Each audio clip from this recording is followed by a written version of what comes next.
आ रही हूँ। ओह, शायद आप गलती से आ गए हैं यहाँ।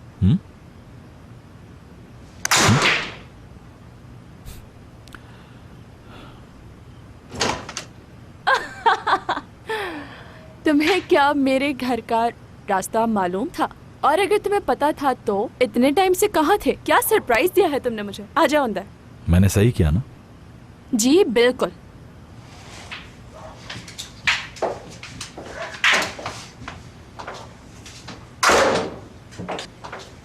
बहुत हैंडसम लग रहे हो तुम। वाओ, फ्रेगनेंस तो बहुत अच्छी है। पहले कोई आता था तो उसे घर में बिठाते थे, अब पूछते भी नहीं। जमाना बदल गया है Murad. Dark chocolate with lavender taste. अच्छा ठीक है, आ जाओ अंदर, आ जाओ। हेलो, मैं तुम्हें खाने वाली हूँ। खा सकती हूँ ना?